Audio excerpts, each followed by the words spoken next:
sou Renata Beranger, eu sou médica, infectologista, especialista em doenças infecciosas e parasitárias.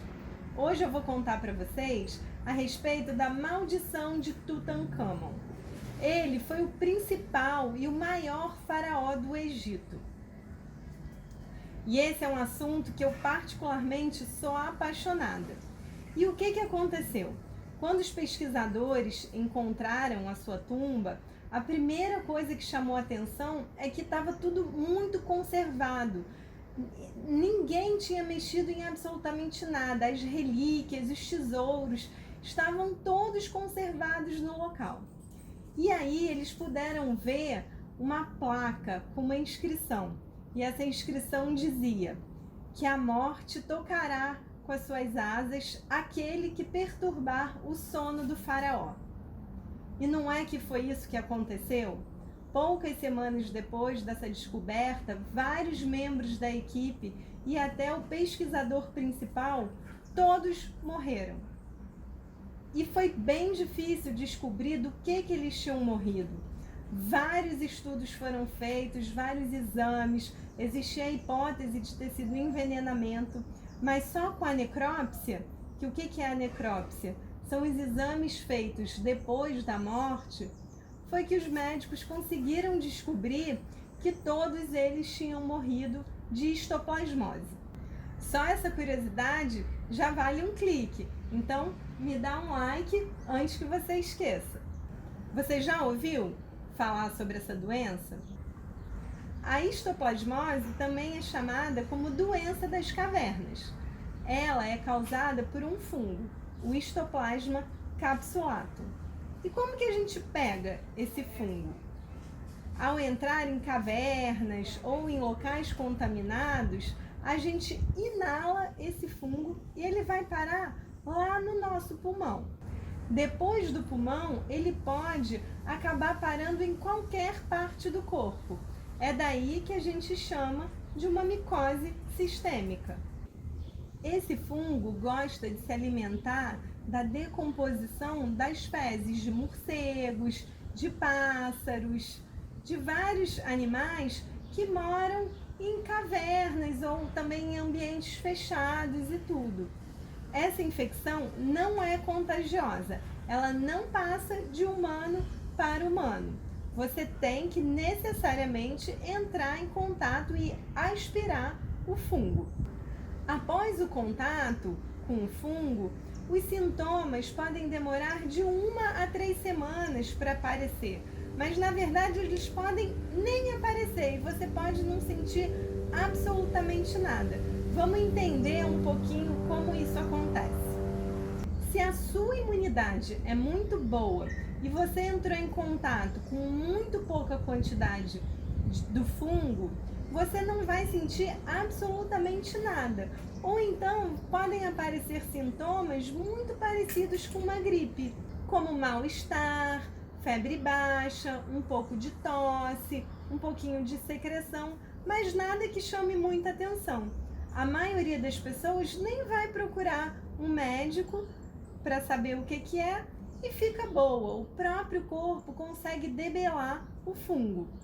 Mas se você acabou entrando em contato com uma grande quantidade de fungo, que é o que provavelmente aconteceu lá na câmara do Tutankhamon, ou se a sua imunidade não está boa, como nos casos de pacientes que têm HIV em fase avançada, ou nos extremos de idade, bebês ou idosos, ou se você tem algum tipo de câncer, ou faz algum tratamento para diminuir essa imunidade, por exemplo, o uso crônico de corticoides, essa doença pode ser muito grave, os imunossuprimidos.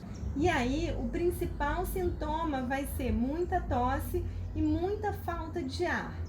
E o que acontece? Quando esse fungo chega no pulmão, as nossas células de defesa vão tentar matá-los e vão tentar envolvê-los. E aí, como eles são bastante grandes, né, eles são muito maiores do que uma bactéria, acaba que vão formar granulomas no seu pulmão. E esses granulomas a gente consegue ver nos exames de raio-x e de tomografia. Em alguns casos mais graves, esses granulomas podem romper e vão parar nos vasos linfáticos. E aí a pessoa fica cheia de gânglios.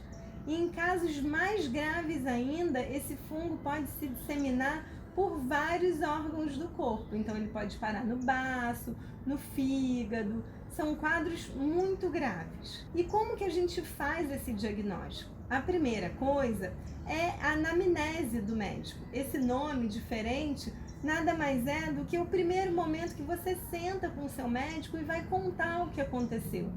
Em muitas pessoas a gente consegue saber o momento da infecção. Então, se você foi para algum lugar diferente, para uma caverna, visitação de cavernas, né? O ecoturismo tem ganhado muita força atualmente. Ou se você fez alguma limpeza em uma casa que estava bastante abandonada, ou se você foi lá fazer uma expedição na câmara do Tutancâmon, alguma coisa assim, a gente já vai suspeitar de histoplasmose. Mas tem sido bastante comum a gente não conseguir saber exatamente quando isso aconteceu. Então, pessoas que não têm um fator de risco assim muito claro, acabam tendo o diagnóstico de histoplasmose. E aí, com essa suspeição, a gente vai fazer um exame que é a sorologia, e aí a gente consegue dizer se você já teve contato com o histoplasma ou não.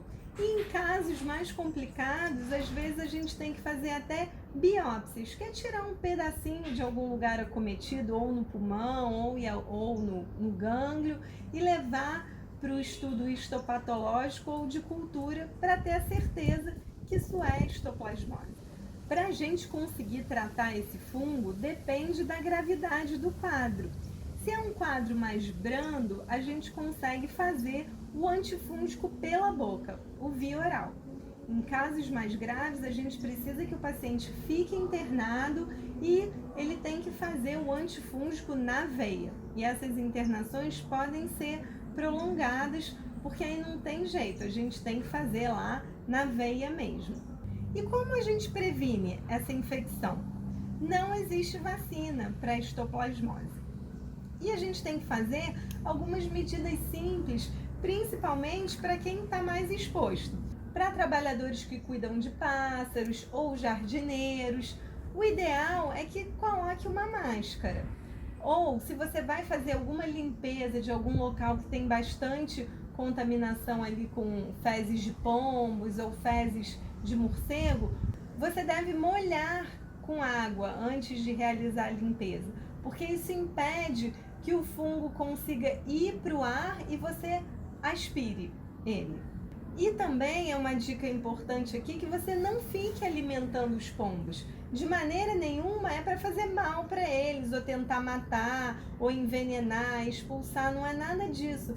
Mas só não fique dando comida, porque quando a gente alimenta esses pombos, a gente está impedindo a seleção natural, impedindo que eles tenham que procurar a comida. Então essa população de pombos vai aumentando e eles podem sim transmitir a histoplasmose. Era isso que eu tinha para falar para vocês a respeito da histoplasmose. E se você curtiu o vídeo... E se você gostou do vídeo, curta, compartilhe, se inscreva no canal e clique no sininho, que você será notificado de todo vídeo novo que a gente fizer. Obrigada e até a próxima!